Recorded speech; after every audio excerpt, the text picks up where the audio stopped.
HP news. नमस्कार, मैं यमुना। आपका स्वागत है लोकतंत्र प्रहरी के 8 PM न्यूज में, जहां हम देखेंगे दुर्ग जिले समेत प्रदेश एवं देश विदेश की कुछ प्रमुख खबरें। तो आइए शुरू करते हैं पहले दुर्ग जिले की खबरों से। दुर्ग जिले में पहली बार इबोला वायरस को लेकर अलर्ट जारी किया गया है। कांगो, इथियोपिया और युगांडा से आए 3 संदिग्ध व्यक्तियों के जिले में पहुंचने की सूचना मिलने के बाद स्वास्थ्य विभाग और प्रशासन सक्रिय हो गया। IDFC से सूचना प्राप्त होते ही स्वास्थ्य विभाग ने सभी संदिग्धों की पहचान कर होम आइसोलेशन में 21 दिन के लिए रखा गया है, जिनकी प्रति दिवस सुबह एवं शाम टेलीफोन के माध्यम से स्वास्थ्य संबंधी जानकारी ली जा रही है। वर्तमान में तीनों यात्री पूर्णतः स्वस्थ है एवं उन्हें किसी प्रकार की तकलीफ होने से ट्रेसिंग टीम, स्वास्थ्य विभाग, कंट्रोल रूम एवं कार्यालय मुख्य चिकित्सा एवं स्वास्थ्य अधिकारी दुर्ग को जानकारी देने हेतु बताया जा रहा है। इबोला एक गंभीर वायरल बीमारी है जो संक्रमित व्यक्ति के खून, पसीने या अन्य शारीरिक तरल पदार्थों के संपर्क से फैल सकती है। इसके प्रमुख लक्षणों में तेज बुखार, कमजोरी, सिर दर्द, मांसपेशियों में दर्द, गले में खराश और गंभीर मामलों में रक्तस्राव शामिल है। दुर्ग के PWD सभागार में आयोजित समीक्षा बैठक में कैबिनेट मंत्री गजेंद्र यादव ने बेमेतरा और दुर्ग विद्युत परिक्षेत्र की व्यवस्थाओं का गहन मूल्यांकन किया। बैठक में गर्मी के मौसम के दौरान निर्बाध बिजली आपूर्ति सुनिश्चित करने, अनावश्यक बिजली कटौती पर नियंत्रण रखने और आगामी खरीफ सीजन में किसानों को पर्याप्त विद्युत उपलब्ध कराने पर विशेष चर्चा की गई। क्षेत्र के जनप्रतिनिधियों ने बिजली व्यवस्था से जुड़ी विभिन्न समस्याओं और सुझाव मंत्री के समक्ष रखे, जिनके त्वरित समाधान के लिए मंत्री ने अधिकारियों को आवश्यक कार्यवाही के निर्देश दिए। मंत्री गजेंद्र यादव ने कहा कि आम जनता और किसानों को बेहतर, विश्वसनीय एवं गुणवत्तापूर्ण विद्युत सेवाएं उपलब्ध कराना सरकार की सर्वोच्च प्राथमिकताओं में शामिल है और इस दिशा में लगातार प्रयास किया जा रहा है। बैठक में जिला पंचायत दुर्ग की अध्यक्ष, जिला पंचायत बेमेतरा की अध्यक्ष सहित विद्युत विभाग के वरिष्ठ अधिकारी और जनप्रतिनिधि मौजूद रहे। दुर्ग जिले के पुरानी भिलाई थाना में पदस्थ सब इंस्पेक्टर तुलसीराम साहू और खुर्शीपार में पदस्थ SI देवलाल साहू को रिश्वत मांगने के आरोप में निलंबित कर दिया गया है। मामला तब सामने आया जब एक कथित ऑडियो वायरल हुआ, जिसमें आरोपी महिला को छोड़ने के बदले 50,000 रुपए की मांग किए जाने की बात सामने आई। महिला की बेटी ने आरोप लगाया कि उसकी मां को ड्रग्स केस में गिरफ्तार किया गया था और रिहाई के लिए पैसों की मांग की गई। प्रारंभिक जाँच में दोनों पुलिस अधिकारियों की कथित मिलीभगत सामने आने के बाद SSP विजय अग्रवाल ने दोनों को निलंबित कर रक्षित केंद्र दुर्ग अटैच कर दिया। पीड़ित महिला ने मामले की निष्पक्ष जांच संबंधी CCTV फुटेज की जांच और पूरे प्रकरण की गहन पड़ताल की मांग की है। दुर्ग पुलिस ने मामले को गंभीरता से लेते हुए जांच शुरू कर दी है। छावनी नगर पुलिस अधीक्षक को 3 दिनों के भीतर प्रारंभिक जाँच रिपोर्ट सौंपने के निर्देश दिए गए हैं। भिलाई के खुर्शीपार थाना क्षेत्र स्थित देवारपारा बस्ती में दुर्ग पुलिस ने नशे के कारोबार के खिलाफ बड़ा अभियान चलाया। लगातार मिल रही शिकायतों के बाद करीब 50 पुलिस कर्मियों की टीम गठित कर इलाके में सघन सर्च ऑपरेशन चलाया गया। पुलिस ने बस्ती के घरों, खाली स्थानों, खंडरनुमा भवनों, छतों और टॉयलेट तक की तलाशी ली। कार्रवाई के दौरान पुलिस ने लगभग 10 से 15 किलोग्राम गांजा बरामद किया। साथ ही गांजे की पुड़िया तैयार करने में उपयोग होने वाले प्लास्टिक रैपर के कई पैकेट भी जब्त किए गए। इसके अलावा 18 पौवा देसी सोले मसाले और 44 पौवा गोल्डन गोवा शराब सहित कुल 62 पौवा अवैध शराब बरामद की गई। सर्च ऑपरेशन में 2 तलवार समेत कई धारदार हथियारे भी जब्त किए गए हैं। वहीं बिना नंबर की संदिग्ध 2 पहिया वाहनों को भी जब्त में लेकर जांच शुरू कर दी गई है। अवैध कब्जों को बुलडोजर चलाकर ध्वस्त कर दिया गया है। मानसून के आगमन से पहले भिलाई नगर पालिका निगम पूरी तरह अलर्ट मोड पर नजर आ रहा है। शहर में जल भराव की समस्या से निपटने के लिए व्यापक नाला सफाई अभियान शुरू किया गया है। निगम के सभी 5 जोन क्षेत्रों में नालों से जल कुंभी, गाद और कचरा हटाने का काम लगातार जारी है। सफाई अभियान में निगम के अधिकारी, कर्मचारी और सफाई कर्मियों की संयुक्त टीम जुटी हुई है। बड़े और गहरे नालों की सफाई के लिए JCB और चेन माउंटिंग मशीनों का उपयोग किया जा रहा है। इन मशीनों की मदद से नालों के बीच तक पहुंचकर प्रभावी सफाई की जा रही है। निगम आयुक्त राजीव कुमार पांडे ने अधिकारियों को निर्देशित दिए गए हैं कि बरसात शुरू होने से पहले सभी प्रमुख नालों की सफाई का कार्य पूरा कर लिया जाए। निगम का लक्ष्य मानसून से पहले शहरों की जल निकासी व्यवस्था को पूरी तरह दुरुस्त करना है, ताकि बारिश के दौरान नागरिकों को किसी प्रकार की परेशानी का सामना न करना पड़े।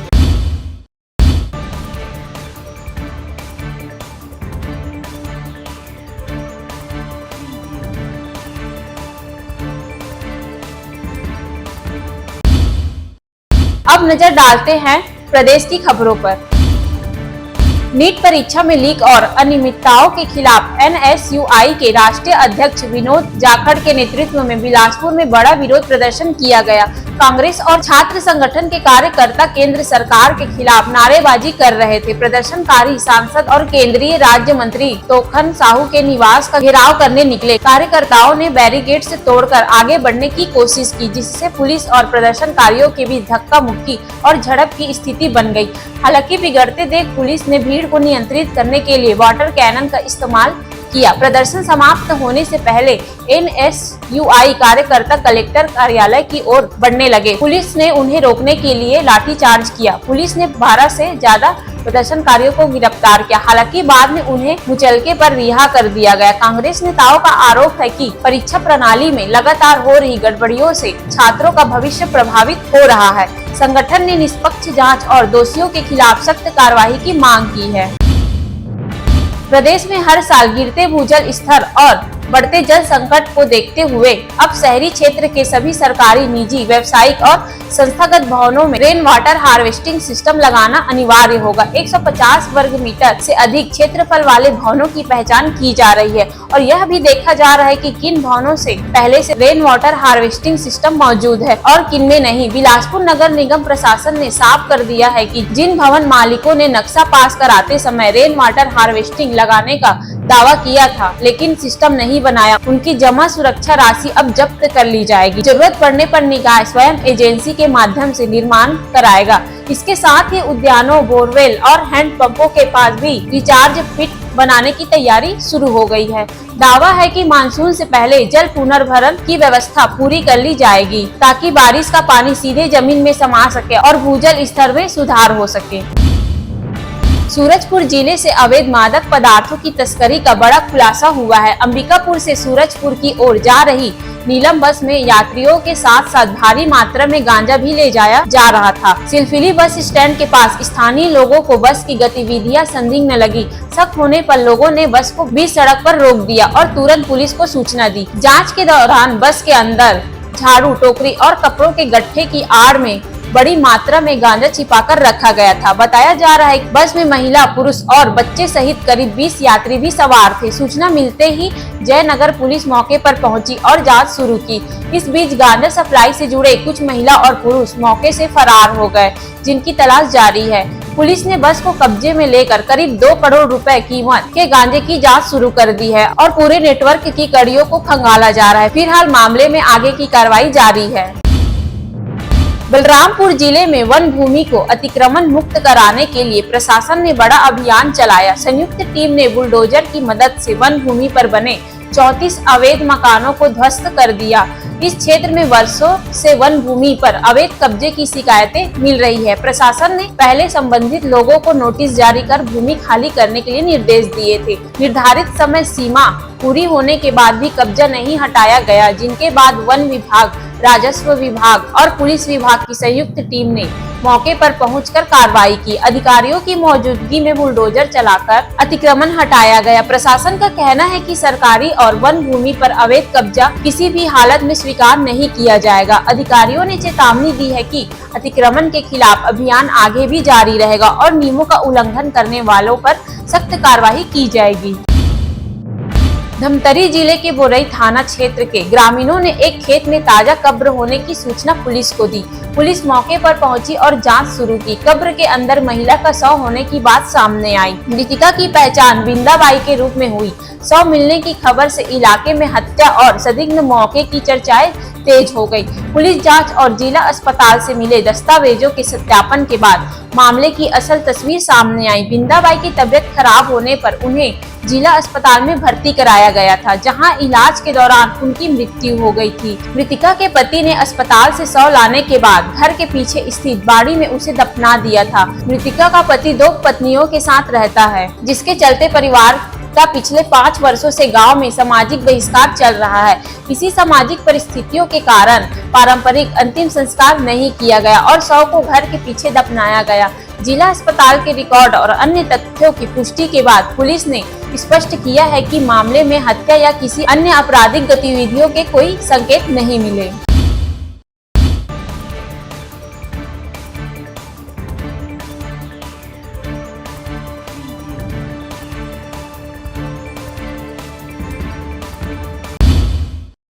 अब नजर डालते हैं देश विदेश की खबरों पर। वेनेजुएला की कार्यवाहक राष्ट्रपति डेल्सी रोड्रिगेज ने प्रधानमंत्री नरेंद्र मोदी से मुलाकात की। इससे पहले उन्होंने विदेश मंत्री एस जयशंकर के साथ भी द्विपक्षीय संबंधों और ऊर्जा सहयोग पर चर्चा की। यह मुलाकात ऐसे समय हुई है जब भारत अपनी ऊर्जा जरूरतों को पूरा करने के लिए नए विकल्प तलाश कर रहा है। होर्मुज़ संकट के बीच वेनेजुएला भारत के लिए एक महत्वपूर्ण तेल आपूर्तिकर्ता बनकर उभरा है। ताजा आंकड़ों के मुताबिक मई 2026 में वेनेजुएला ने तेल सप्लाई के मामले में सऊदी अरब और अमेरिका को पीछे छोड़ दिया है। केवल रूस और यूएई ही उससे आगे है। दुनिया के सबसे बड़े तेल भंडारण वाले देश में शामिल वेनेजुएला के पास करीब 303 अरब बैरल तेल का भंडार है। भारतीय रिफाइनरियां वहां के भारी और सस्ते कच्चे तेल को प्रोसेस करने में सक्षम है, जिससे भारत को आर्थिक लाभ भी मिल सकता है। अगर दोनों देशों के बीच नया समझौता होता है तो भारत की ऊर्जा सुरक्षा को मजबूती मिलेगी और दोनों देशों के व्यापारिक संबंध भी नई ऊंचाइयों पर पहुंच सकते हैं। पश्चिम बंगाल के एंटाली क्षेत्र में सैकड़ों लोगों ने मृत मूल कांग्रेस विधायक संदीपान साहा के घर के बाहर भ्रष्टाचार और जमीन कब्जाने के आरोप को लेकर जोरदार प्रदर्शन किया। प्रदर्शनकारियों के हाथों में माइक्रोफोन थे और पूरे इलाके में चोर चोर के नारे गूंजते रहे। भाजपा नेताओं और कार्यकर्ताओं ने भी विरोध प्रदर्शन में हिस्सा लिया और विधायक के खिलाफ कार्रवाई की मांग की है। लोगों का आरोप है कि गरीब किसानों और ग्रामीणों की जमीन बहला फुसलाकर दबाव बनाकर और धमकियां देकर हड़प ली गई है। जमीन के बदले भुगतान का वादा किया गया था, लेकिन आज तक उन्हें पैसा नहीं मिला।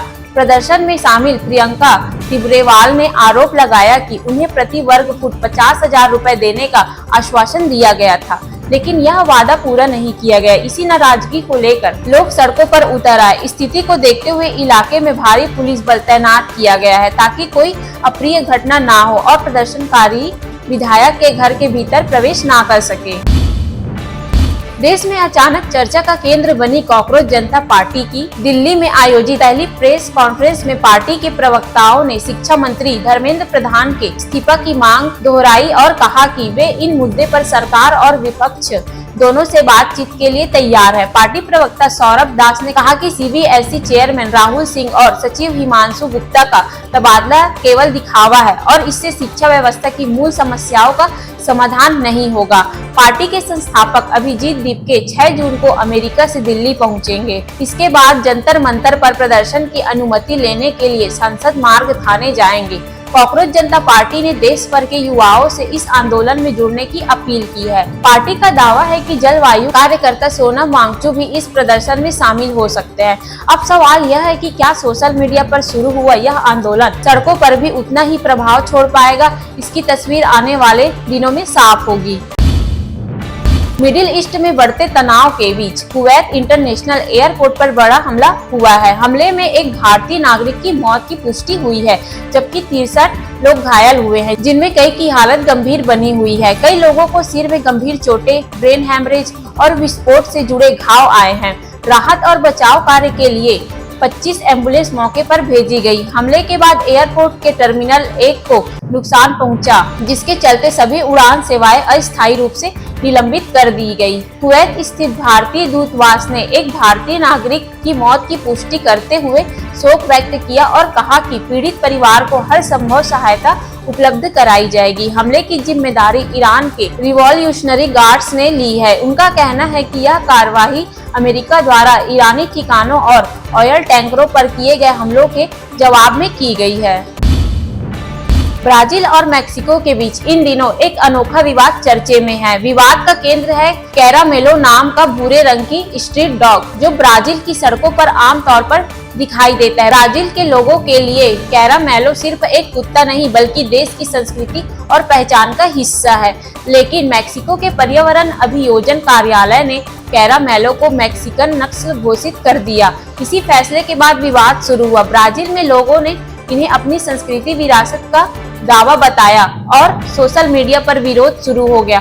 2019 में यह कुत्ता सोशल मीडिया पर वायरल हुआ था। इसके बाद लोगों ने ब्राजील की मुद्रा पर इसकी तस्वीर लगाने की मांग भी उठाई थी। सांसदों ने इसे राष्ट्रीय धरोहर घोषित करने के लिए बिल तक पेश किया था। वैज्ञानिकों के अनुसार कैरामेलो कोई शुद्ध नस्ल नहीं, यह 300 से ज्यादा विदेशी नस्लों के प्राकृतिक मिश्रण से विकसित हुआ है। मैक्सिको का कहना है कि उनके यहाँ भी ऐसे कुत्ते बड़ी संख्या में पाए जाते हैं।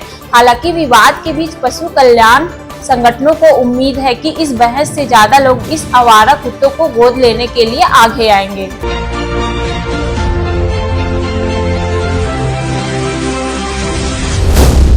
LP News. This program is sponsored by SR Hospital and Research Center.